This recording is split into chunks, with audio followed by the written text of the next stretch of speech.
کیا آپ جانتے ہیں کہ نبی اکرم صلی اللہ علیہ وآلہ وسلم نے کن 5 گناہوں کا ذکر کیا ہے جن کے بدلے بڑا سخت عذاب ہے؟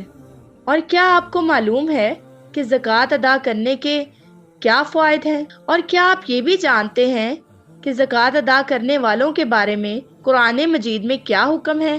ان سب سوالات کے جوابات جاننے کے لیے میری اس ویڈیو کو آخر تک ضرور دیکھیے۔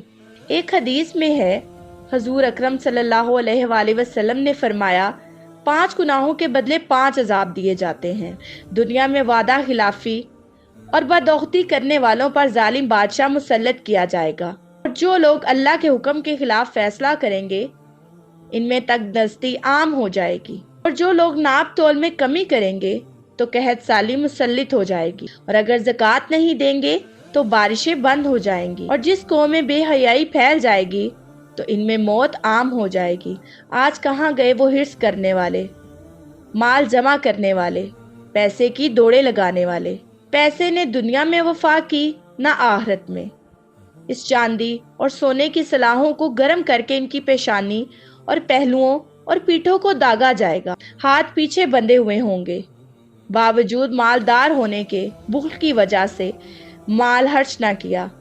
آج ان کو جہنم کے طبقات میں گوتا دیا جائے گا، پینے کے لیے ان کو کھولتا ہوا پانی دیا جائے گا۔ ان لوگوں کو بار بار متوجہ کیا گیا، نصیحت کی گئی، خدا کے عذاب سے ڈرایا گیا۔ امت محمدیہ صلی اللہ علیہ وآلہ وسلم پر بھی اسی طرح زکوٰۃ فرض کی گئی جس طرح سابقہ امتوں پر فرض کی گئی تھی، اگرچہ شرع زکوٰۃ ہر امت کے لیے علیحدہ علیحدہ رہی۔ قرآن مجید میں متعدد جگہ کے فوراً زکوٰۃ کا حکم ہے۔ متعدد فوائد مصالحہ کے پیش نظر زکوٰۃ فرض قرار دی گئی۔ کی تفصیل کچھ یوں: زکوٰۃ کے ذریعے تقسیم اموال کا حکم اللہ تعالیٰ نے اس لیے دیا ہے تاکہ دولت چند ہاتھوں میں سمٹ کر نہ رہ جائے۔ فرمایا تاکہ وہ سرمایہ تمہارے مالداروں ہی کے درمیان گردش نہ کرتا رہے۔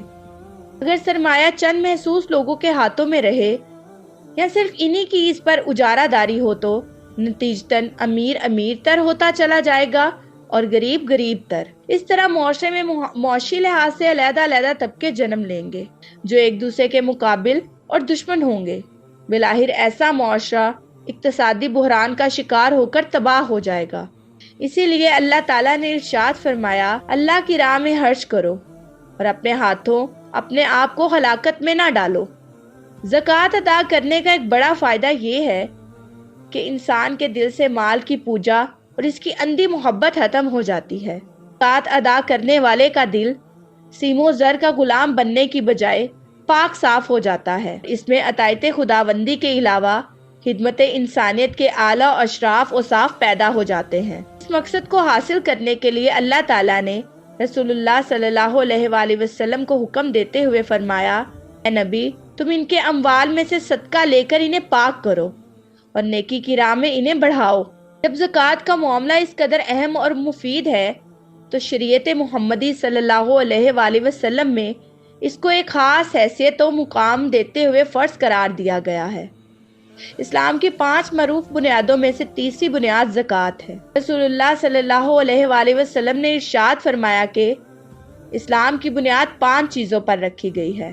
نمبر 1، لا الہ الا اللہ محمد رسول اللہ کی شہادت دینا۔ نمبر 2، نماز قائم کرنا۔ نمبر 3، زکوٰۃ ادا کرنا۔ نمبر 4، بیت اللہ کا حج کرنا۔ نمبر 5، رمضان المبارک کے روزے رکھنا۔ جو مسلمان از خود پابندی سے زکوٰۃ ادا کرتا ہے اس کی جان اور مال اسلامی حکومت میں ہر طرح سے محفوظ ہے، نہ اسے زبردستی زکوٰۃ وصول کی جائے گی، خواہ وہ اس کی خاطر جنگ کرنی پڑے۔ رسول اللہ صلی اللہ علیہ وآلہ وسلم نے فرمایا کہ مجھے حکم ملا ہے کہ میں لوگوں سے جنگ جاری رکھوں یہاں تک کہ وہ توحید و رسالت کا اقرار کر لیں اور نماز قائم کریں۔ جب وہ ان کاموں کی پابندی کرنے لگ جائیں تب میں ان کی جانیں اور ان کے مال مجھ سے محفوظ ہوں گے۔ ہاں، مگر اسلام کے کسی حق کی وجہ سے، یعنی اگر کسی نے کوئی ایسا جرم کیا جس کی وجہ سے اس کی جان و مال خطرے میں پڑ جائے تو یہ اور بات ہے، ان کا حساب اللہ کے ذمہ ہے۔ اور اگر کوئی مسلمان زکوٰۃ کا انکار تو نہیں کرتا لیکن ادائیگی میں کوتاہی یا سستی کا مظاہرہ کرتا ہے تو علماء کرام کی ایک جماعت نے درج ذیل حدیث کی روشنی میں اس پر جرمانہ تجویز کیا ہے تاکہ آئندہ وہ خود یا کوئی دوسرا ایسی حرکت نہ کرے۔ آپ صلی اللہ علیہ وآلہ وسلم کا ارشاد ہے کہ جس نے زکوٰۃ ادا نہ کی ہم اس سے زبردستی لیں گے اور بطور جرمانہ اس کے آدھے اونٹ بھی لے لیں گے۔ یہ ہمارے رب کا اٹل فیصلہ ہے۔ زکوٰۃ روکنے والا جہاں معاشی تباہی کا سبب بنتا ہے، اپنے مال کو پاک نہیں کرتا اور سرمایہ کی گردش میں رکاوٹ بنتا ہے، وہاں عام مخلوق خدا بھی اس کی شامت و اعمال کی نحوست سے بارش جیسی عظیم نعمت خداوندی سے محروم رہتی ہے۔